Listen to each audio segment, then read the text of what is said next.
Another star wide receiver has gotten paid, and no, it's not Jamar Chase. No, it's not T Higgins. What Jaylen Waddle's deal means for Higgins and Chase in their future with the Bengals.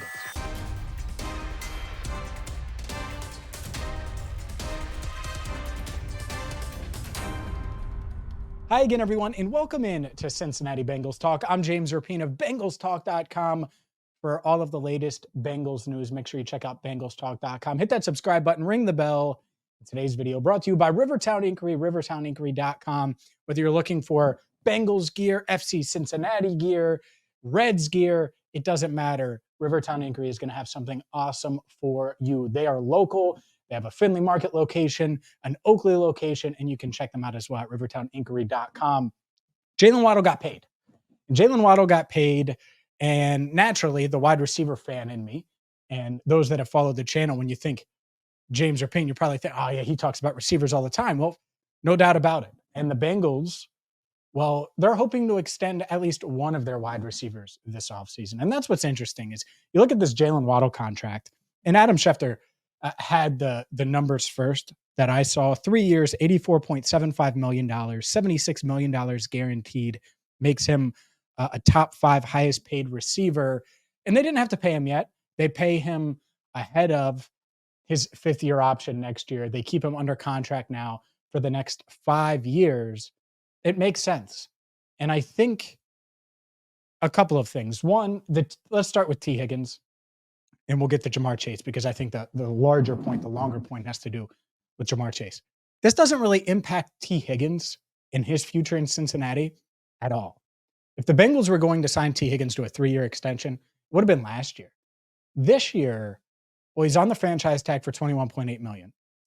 And if he plays great, they could double tag him. And as much as T probably doesn't want that, $47 million over the next 2 years is much more team friendly. Even if you have to absorb those cap hits directly in each of those years, is much more team friendly than $76 million guaranteed over 3 years.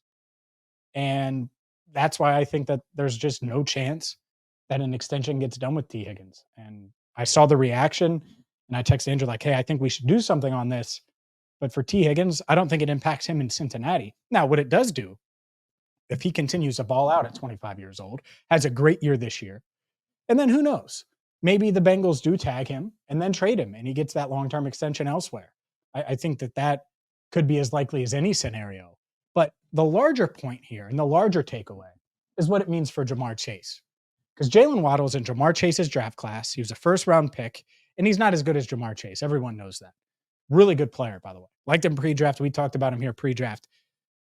So what does it mean?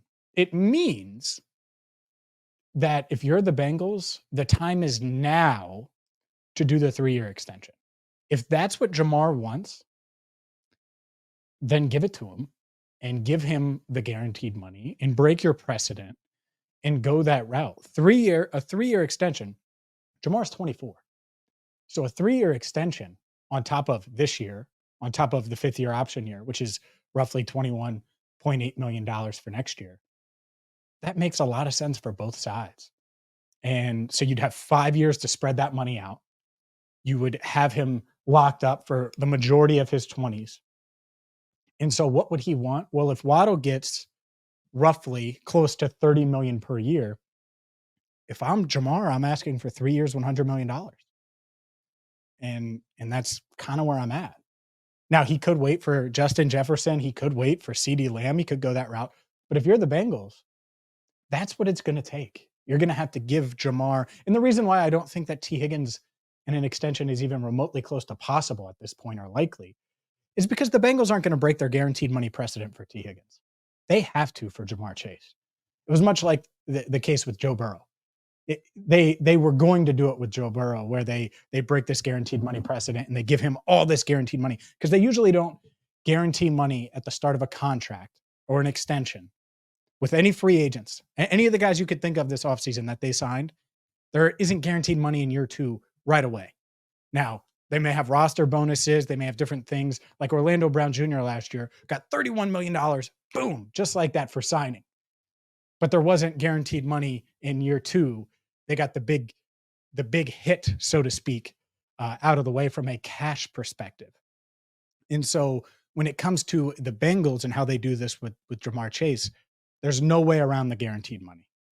And a 3-year extension makes a ton of sense. If you're the Bengals, you would love a 4-year extension. It's kind of like Burrow, where the longer you add on, the better it is because you can spread it out more.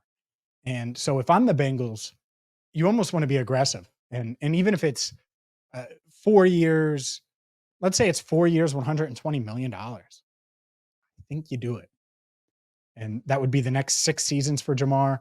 I doubt they do that. I doubt he wants that. I think it would be a 3-year extension is what you're looking at now, and kind of what Waddle got. So could it help facilitate a Jamar deal? It gives them some framework, no doubt, but he's in another class. So the pay grade, it's not going to be like 3 years, 90 million. It's not going to be a little higher. It's going to be like if it's 3 years, I would say at least 100 million with 90 plus million guaranteed. It's going to be up there, or just a huge signing bonus and still a lot of money guaranteed. We'll see what happens. I don't think a T Higgins deal gets done. Not that they don't have the money to. I think it's more about philosophy and where they have T kind of under team control. And we'll see. We'll see what happens. But I do think that a Jamar Chase deal is something the team wants to get done. Of course, he wants to get something done. We'll see if that does happen this offseason. There's precedent for it not getting done. Justin Jefferson didn't get an extension yet, and he is a year ahead of Jamar Chase in the pecking order. So we will see. The same thing goes, by the way, for CD Lamb. Hit that subscribe button, ring the bell. Make sure you check out this week's episode of Enter the Jungle every Tuesday at 8 Eastern. And for Andrew Fox Miller, I'm James Rapien. Thank you so much for watching Cincinnati Bengals Talk.